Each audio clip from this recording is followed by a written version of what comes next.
బట్టతలతో బాధపడుతున్నారా? ఆధునితనమైన పద్ధతిలో hair transplantation చేయబడును. Face clinic, Hyderabad.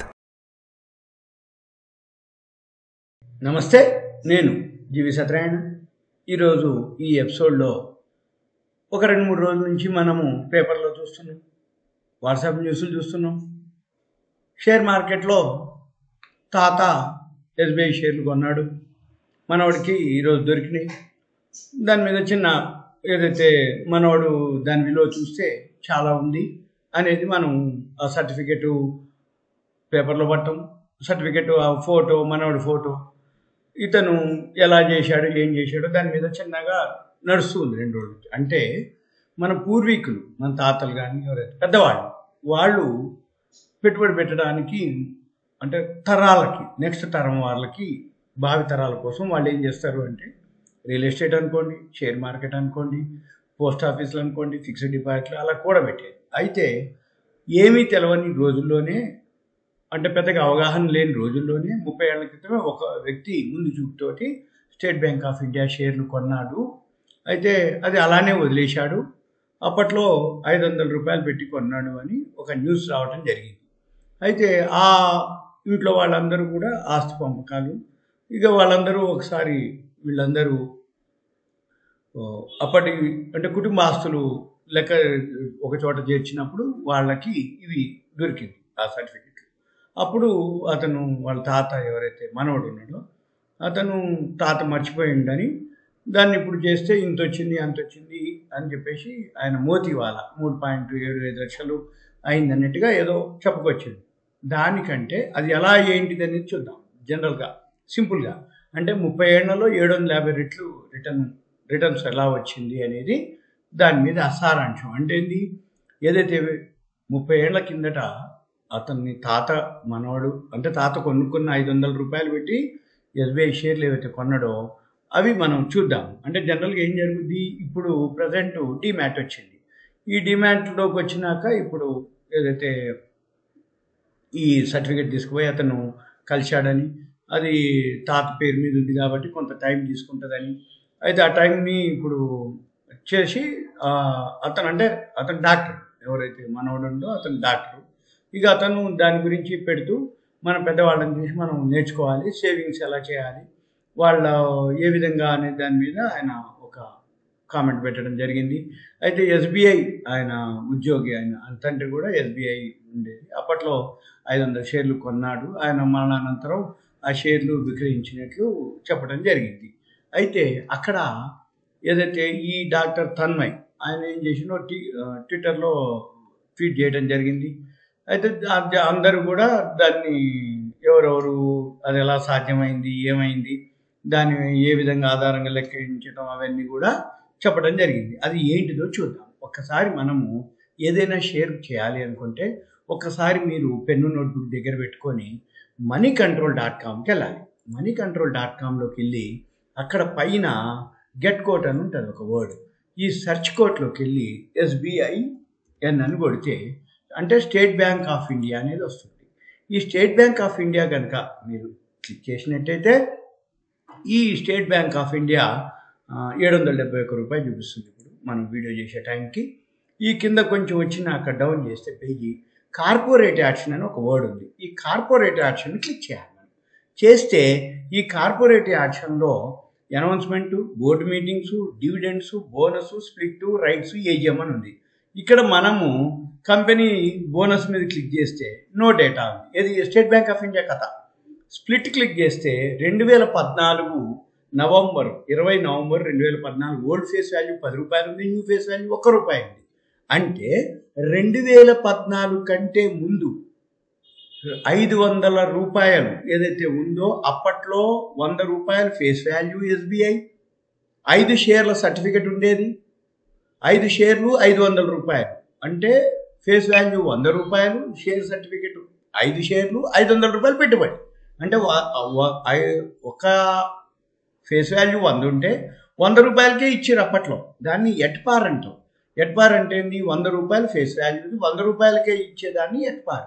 2014 కంటే ముందు ఎస్బీఐ షేర్లు 500 రూపాయలు, 500 రూపాయలకి 5 షేర్లు. ఎప్పుడు గతంలో 2000 కంటే ముందు కూడా అదే ఫేస్ వాల్యూ 100 రూపాయలు ఉండేది, 100 రూపాయలకే ఇచ్చారు. ఆ టైంలో అతను కొనుక్కున్న తర్వాత ఈ 100 రూపాయల ఫేస్ వాల్యూని 2014 నవంబర్ 20 రోజు 10 రూపాయల ఫేస్ వాల్యూగా మార్చడం జరిగింది. అంతకుముందు మళ్ళీ 2014 నవంబర్ రోజు ఈ 10 రూపాయల ఫేస్ వాల్యూని రూపాయి చేశారు.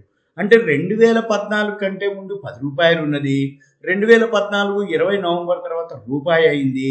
ఈ 2014 ఇక్కడ డేటా లేదు, 2014 నవంబర్ ముందు కంటే 100 రూపాయల ఫేస్ వాల్యూ 2000 ముందు ఉంది. ఈ 2000 టైంలో ఎవరి కాదైతే 5 షేర్లు ఉన్నాయో అవి ఏమైనాయి, అప్పటికి 10 రెట్లు అయింది. అంటే 100 రూపాయల ఫేస్ వాల్యూ 10 రూపాయలు అయింది కదా. ఈ 5 షేర్లు 10 రెట్లు, అంటే ఒక షేరు 10 రెట్లు అయింది. మళ్ళీ ఏమైంది, 50 షేర్లుగా మారినాయి. ఈ 50 షేర్లు మళ్ళీ ఏమైనాయి, 500 షేర్లుగా మారినాయి. ఇప్పుడు ఇది 10 రూపాయలు అయింది కదా, 500 షేర్లు. అంటే ఇప్పుడు ఈరోజు షేర్ ధర ఎంత ఉంది, 770 రూపాయలు ఉంది ఈరోజు. అయితే మొన్న 793 కూడా పోయింది, 770 రూపాయలు అయింది. అంటే అంతకుముందు 100 రూపాయల ఫేస్ వాల్యూ 100 రూపాయలకి ఇచ్చిన షేర్ ఏదైతే ఉందో రూపాయికి రూపాయి పడ్డట్టే. అయితే ఇప్పుడు 770 రూపాయలు ఉంది అంటే 770 రెట్లు అయినట్టు. అందుకని ఎవరైతే తాత మర్చిపోయిన 500 రూపాయల 5 షేర్లు ఏవైతే ఉన్నాయో అవి 700 రెట్లు అయినట్టుగా అతను ఇవ్వటం జరిగింది. ఇలాంటివి చాలా ఉన్నాయి. మా వాళ్ళు ఇప్పటికి కూడా 20 ఏళ్ల కింద, 25 ఏళ్ల కింద, 15 ఏళ్ల కింద ఫిజికల్ సర్టిఫికెట్లు ఉండి మర్చిపోయి ఇల్లు షిఫ్ట్ అయిపోయి, లేకపోతే విలేజెస్లో ఎక్కడో ఉండిపోయి అప్పుడు అప్లై చేసి తర్వాత సిటీకి రావడం, సిటీలో షిఫ్ట్ అవ్వటం, సిటీలో సెటిల్ అవ్వటం, పిల్లల ఎడ్యుకేషన్ కోసం సిటీలో రావటం, మళ్ళీ పిల్లల ఎడ్యుకేషన్ అయిపోయినాక వాళ్ళు యూఎస్ఓ యూకే వెళ్ళిపోవటం, తర్వాత వీళ్ళు ఎప్పుడో ఉండటం, వీళ్ళు బోనస్లో స్ప్లిట్టింగ్ జరిగినప్పుడు ఆ షేర్ సర్టిఫికెట్లు ఆ ఊరు వెళ్ళటం విలేజ్కి, అక్కడ వాళ్ళు ఎవరో తీసుకొని పోస్టు వాళ్ళు మళ్ళీ వీళ్ళకి ఇవ్వటం, ఇలాంటివన్నీ రోజు కామన్. మా దగ్గర చాలా ఉన్నాయి, అటువంటి ఎవిడెన్స్లు ఉన్నాయి, అటువంటివి. అలాంటి బ్రిటానియా ఉంది. బ్రిటానియా అయితే ఒక అతనిది 5.5 కోట్లు ఉంది వాడు. అంటే ఇంకా క్లెయిమ్ చేసుకోలేదు, ఇంకా ఫిజికల్ అంటే దానికి సరంజామా ప్రొసీజర్. అంటే ఇప్పుడు తాత ఉంటాడు, చనిపోయిండు, డెత్ సర్టిఫికెట్లు, లీగల్ ఎయిడ్ సర్టిఫికెట్లు, లీగల్ ప్రొసీజర్లు, నో ఆబ్జెక్షన్ సర్టిఫికెట్లు, నోటరీలు, అతనేనా కాదా, బ్యాంక్ ప్రూఫ్లు, ఆధార్లు, పాన్లు, ఇవన్నీ నెలలు పడతాయి, టైం తీసుకుంటుంది, కానీ వస్తాయి. అలానే మనం ఒకసారి గతంలో కనుక వింటే మీకు ఒక 2-3 ఇయర్స్ బ్యాక్ అనుకోండి, జూలై 22, 2021 ఇది 1990లో ఎంఆర్ఎఫ్ గురించి ఒక న్యూస్ రావడం జరిగింది మనకి. ఆ న్యూస్ ఏదైతే ఉందో 1990లో తాతగారు ఒకతను 20,000 రూపాయలు పెట్టి ఎంఆర్ఎఫ్ షేర్స్ కొనటం, ఆ ఎంఆర్ఎఫ్ షేర్స్ తర్వాత ఆయన యాక్సిడెంటల్గా ఆయన కోమాలోకి వెళ్ళిపోవటం, తర్వాత మళ్ళీ వాళ్ళ మనమడు ఎవరైతే ఉన్నారో ఆయన 30 ఏళ్ల తర్వాత వాళ్ళు చూసుకోవడం జరిగింది. మనవడు ఆ కోమాలోంచి బయట రావటం, ఈ కోమాలోంచి ఎప్పుడైతే బయటకు వచ్చిండో వెంబటే తాత మనవాడిని కోమాలోంచి రాగానే నా ఎంఆర్ఎఫ్ షేర్స్ ఏమైనా, నా ఎంఆర్ఎఫ్ ఏంటిది అని అడగటం. అప్పుడు ఈ తాత అంటే కోమాలోంచి బయటకు వచ్చినాక ఏమంటుండో అవన్నీ చూసి అప్పుడు వాళ్ళు చూస్తే ఆ ఎంఆర్ఎఫ్ షేర్స్ వాల్యూ 130 కోట్లుగా చేయాల్చడం జరిగింది. ఆ 130 కోట్లు ఎప్పుడైతే ఎంఆర్ఎఫ్ షేరు ఏ రేటు ఉంది, 2021 కథ ఇది. ఈ 2021లో అప్పుడు ఎంఆర్ఎఫ్ షేర్ ఎంత ఉంది అంటే 130 కోట్లు విలువలో గ్రాండ్ ఫాదర్ ఏదైతే మనవడు చూసుకున్న టైంలో జూన్ అప్పటికి 36,000 ఎంతో ఉంది షేర్ ధర. అయితే ఇప్పుడు వచ్చి 1,40,000 ఉంది షేర్ ధర. అంటే అవే కనుక ఇలా ఉన్నట్టయితే ఈరోజు దాని విలువ 1,45,000 అంటే 130 కోట్లు కాదు, 400 కోట్ల వరకు పోయింది ఆయన ఆస్తి. అంటే ఎంఆర్ఎఫ్ ఎప్పుడైతే 1990లో 20,000 పెట్టి అతను వాళ్ళ తాత కొన్నాడో మనవాడు చూసుకునేటప్పటికి 130 కోట్లు, అది కూడా ఇప్పుడు 36,000 షేర్ రేట్ ఉన్నప్పుడు, ఇది 2021 ఆ టైంలో.